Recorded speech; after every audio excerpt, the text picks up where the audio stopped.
Hello everybody, welcome back.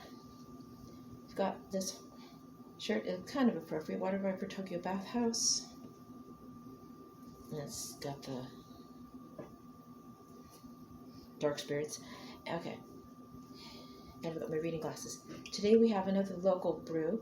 This is Mule by Mule 2.0 of Lacrosse, Wisconsin. So Lacrosse, Wisconsin is now making Moscow Mules as well. Contains alcohol, I would hope so. Let's see. The can is made by Ball, which is interesting. Okay. Oh, this one's 8% ABV. Grain neutral spirits with natural flavors. The authentic flavor of the 1941 Moscow Mule. Established now. Pre-mixed drink, Mule 2.0. Okay. So it's their version. So I'm not sure why it's 2.0. I'm guessing they think they improved on it. I've done a Mule on here before.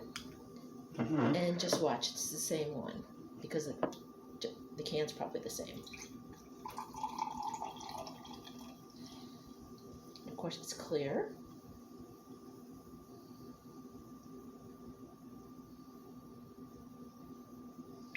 It's just grain and neutral. It doesn't say it's vodka, which is interesting. You can definitely taste the ginger beer. The ginger, rather. It kind of reminds me of the Madhouse cocktail we made that was just ginger beer and vodka. Because I thought you were supposed to put lime in this. Wait. Okay, there it is.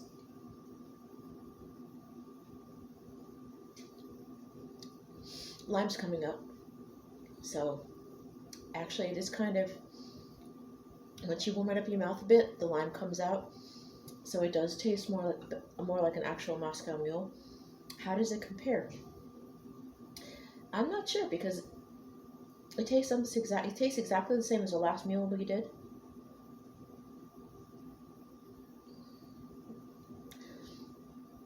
For a local brewery, they've done a wonderful job.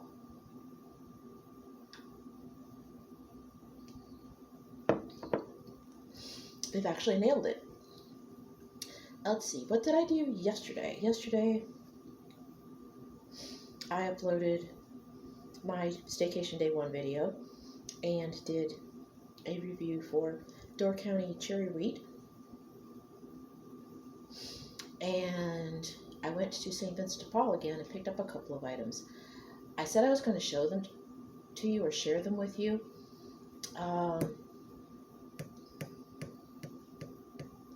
I posted it to my Instagram and also my Facebook, but if you bear with me, I can show you really quick on here. Okay, we're back. First up, we have these lovely Beetlejuice-looking flat shoes by Lower East Side. And they were from, doesn't say where they were made. They're size 8, which, so my feet have spread a bit after having kids and being overweight. But I thought these were adorable, and I can wear them quite a bit. I don't know if I'll be able to wear them to work, though. And I have this lovely purse for $5. And check this out. It looks handmade. It's got this here. Oh, and if you open it up, it has a large pocket right here and two smaller pockets.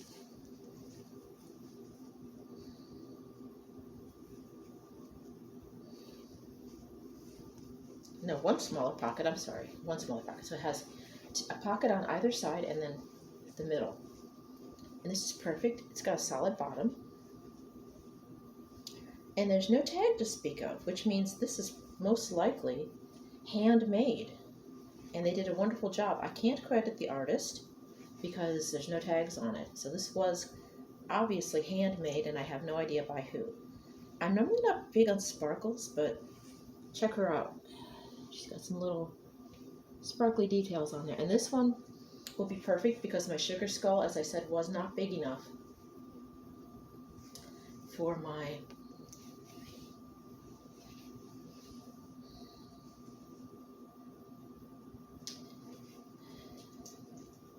LG6, and when I get the money, I'm replacing the LG6 with something else, next gen from that. From that, probably, because it went 4, 6, 8, 5. I don't know how. I don't know if it goes every 2, but whatever the next gen of the LG is, because that'll be probably the least expensive option. I will do that again. We're still waiting on the money from the taxes. I would call the tax lady, but it's Memorial Day weekend, so I'm pretty sure she's not open. So as soon as we can get a hold of her, I'll find out where my money is, and then we will use some of that money to pay down my credit cards, keep my credit score rolling along in a positive direction, and get a new phone. But that's my haul from St. Vincent's yesterday. I know they've become my go-to. Like, I used to go to Thrift Town when I was at Albuquerque. It looks like St. Vincent de Paul is going to be my go-to thrift store for right now, because one, it's literally within walking distance.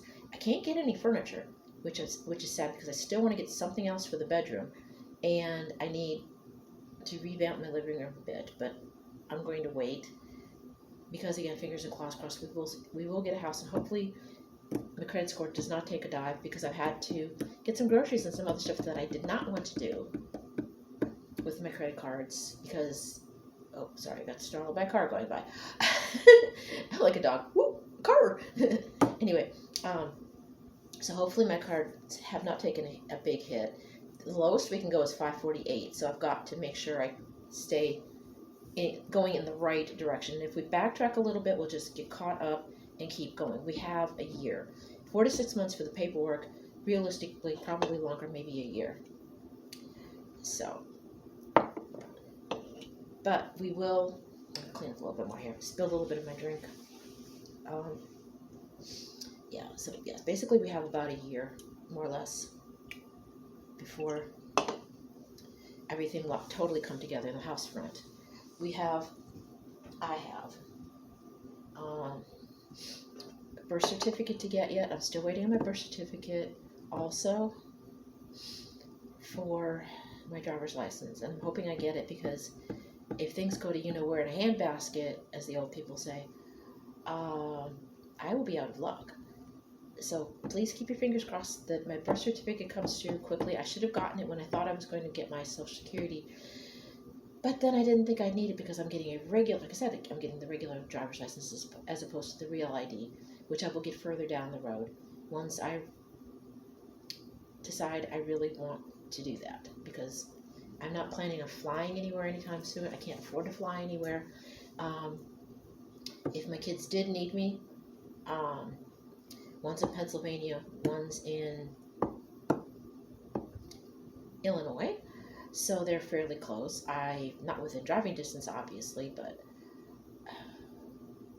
I could find a way to get there, and even if I did have my real ID, I wouldn't have the money for airfare, so I would have to be driving.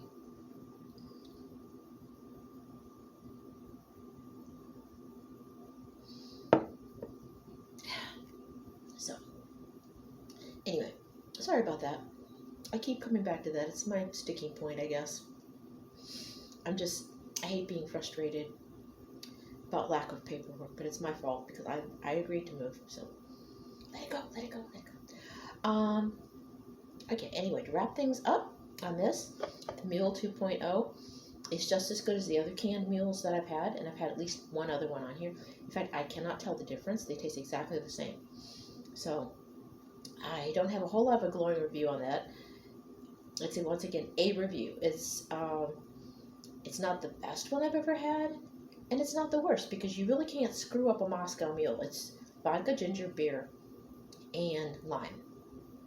So there's no real way you can change that unless somebody comes up with a twist on it and adds something to it. Then they're all basically going to be on the same level. So that's my review for that.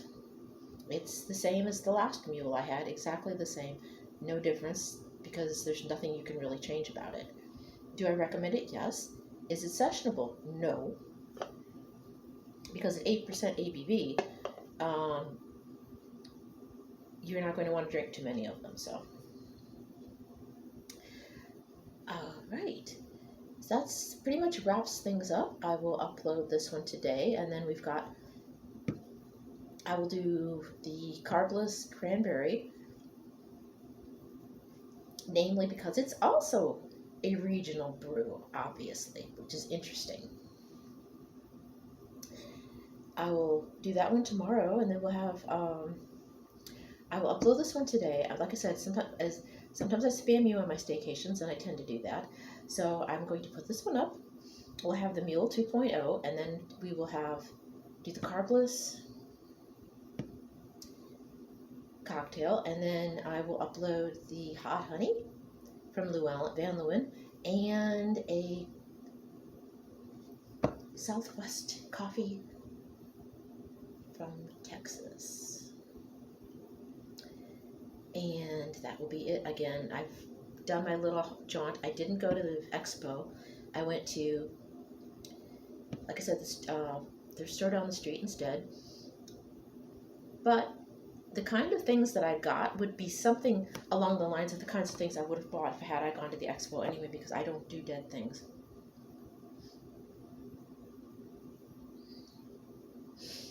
For reasons. I'd be worried about germs for one. I'm pretty sure they're clean, but still, I would be worried about fleas. And I haven't seen any roaches, per se, not too many roaches in this apartment. However,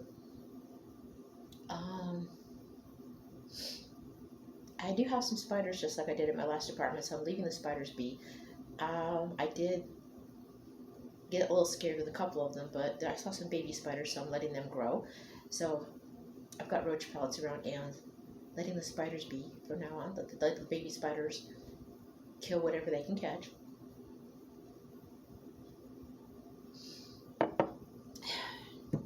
And we'll sit tight here until I get distracted by cars. I'm sorry.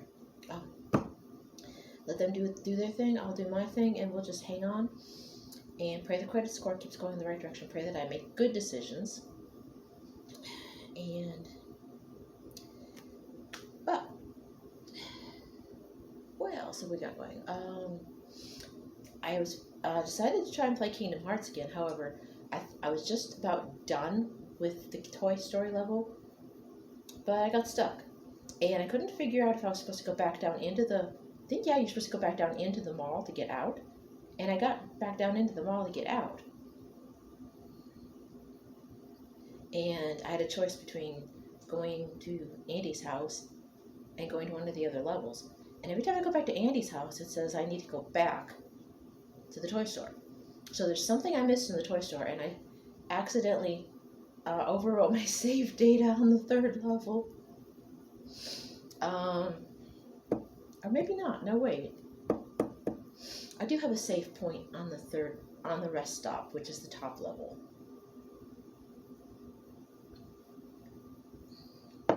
So maybe I can actually, yeah.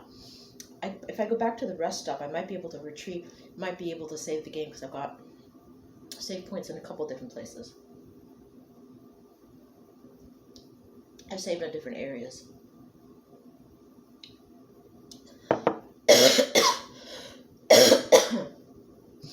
And also, I've gotten far enough in, the action figure level to where I can basically bounce around all the different levels in that world anyway. So I might still be able to salvage that. If I change areas and go back to the rest stop, I might be able to beat the game from there. I had another level in Bloodborne. I actually was able to activate the ladder and get to the 2nd level of the city. And so we've got one device unlocked. We've got the ladder unlocked. Now I've got to unlock some of the gates so I can move around. I guess the goal is basically to be able to move around the whole city, up and down all the levels. So I've got one level unlocked, partially. But I have to go around to the other side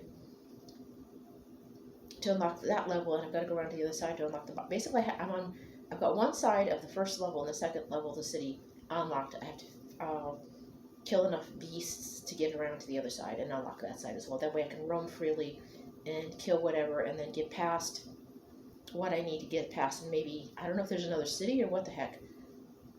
Because I know the lady in the sick room doesn't let you through, and there's people that won't let you in their houses either. So I'm gradually unlocking things in that one. I'm still stuck in the Toy Story level, which I think is the last level in Kingdom Hearts 3. So I've got to finish that level and then basically keep unlocking levels in Bloodborne. I found my best weapon is that big long axe. I hack and slash with that because I tend to panic in games like I do in real life. It's like, okay.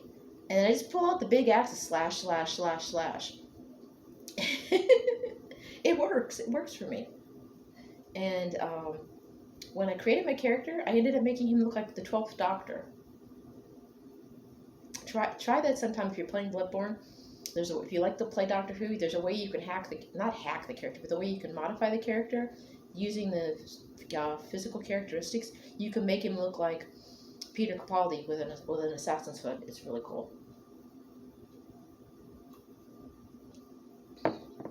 So check that out. On that note, I'll let you go. I've rambled enough. So again, my items, in lieu of going to the oddities and curiosities, are my Beetlejuice stripy shoes from Lower East Side, and a handmade purse of undetermined artist, and that was $9. I also had gotten measuring cups and sandwich bags. I only four items. I only spent $15. So basically, we're still back on the goth and darkly inclined on a budget. So $15 for a purse, pair of shoes, and 2 kitchen items. They had spices too, but it was like dollar store level. So I didn't see anything that had jumped off at me that I really needed, although paprika might be nice. We'll see. So I love the items. Like I said, the purse is big enough to put my LG 6 in there. I could put my wallet in there, actually, my sunglasses, all that stuff. But I like to use the cabinet in the break room at work, and that's all I'll say. So I don't want to, I basically, long story, I don't want to take it to work with me, basically. I don't want to take it to work, but for shopping runs around town, it'll be perfect. It's a nice crossbody bag. The shoes I might be able to wear to work, or I might just save them for when I go out for lunch or something with my sister. The mule is a mule. There's really nothing else they can do to it to change it unless they swap out the fruit flavor, but then it wouldn't be a mule anymore. But it does compare to the other mules I've had, so there's that. So if you want a Moscow Mule and you want a local brewer, check out Mule 2.0 of Lacrosse, Wisconsin. And that's it for now. Stay tuned for Halloween. I will try to get some Halloween. Next paycheck, I'm going to try. As I said, I am planning on Ruby Brew is going to be a thing, and I'm going to try to do Brutality. I've got those 2 stuck in my head, and I'm going to make room for that, even if I have to cut back on my groceries, because I need tea and coffee anyway. So there's that. So be looking forward to those, and I'll try to get some some Halloween stuff as I go. But I'm going to try and keep it limited to what I can use right now, as opposed to going with thinking ahead for a house, because I'm not going to retread that. That was a mess. So keep it dark, keep it weird, keep the Halloween going. And if you're going to drag and drive, no, don't drag and drive. Stand corrected. Don't drag and drive. Let the other monsters drive the hearse. Have a designated Dracula, but let them take turns as well. And if you're going to drag and drive, drag virgin cocktails, okay? Leave the bloody out of your Bloody Mary, okay? I love you guys. I'll see you in the next video. Bye now.